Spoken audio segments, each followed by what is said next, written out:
میں آخری سلام کرنے کی آیا میرا بیٹا ہر شہید میدان میں تیار ہو کے گیا تجھے میں سجا کے بھیجوں بیوی نے آبا پہنا کباب پہنائی کمر بند باندھا اور جب امامہ باندھنے کی باری آئی نا اکبر کے بابا حسین اب اس کے سر پہ امامہ بات سر پہ امامہ آپ ان کے سر پہ امامہ اداکاروں کتنا چکی تھا حسین اکبر کے سر پہ امامہ ڈالتے رہے ہر پیج پر ہر امامے کے پیج پر حسین نے قرآن کی آیتیں پڑھی ہر پگڑی کے پیج پر میرے امام قرآن کی آیتیں پڑھتے رہے اور جب آخری پیج پر ایک ناصرہ سے حلق کہی نا پڑھا ان للہ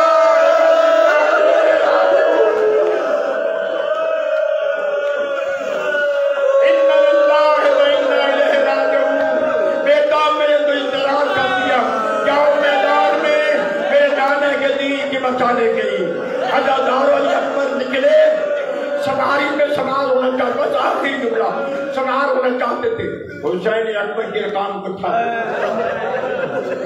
دوسری رکاب میں میرے امام نے ہاتھ ڈالا علی اکبر کہتے بابا آپ امام ہیں میں غلام آپ بابا ہیں میں بیٹا یہ صوبے ادب ہے ادب کے خلاف ہے کہ آپ میری رکاب کو تھا نہیں حسین بن اکبر تم میرے نانا کی تصویر ہے تو شبیہ پیغمبر ہے تیری رکاب تھامنا ثواب ہے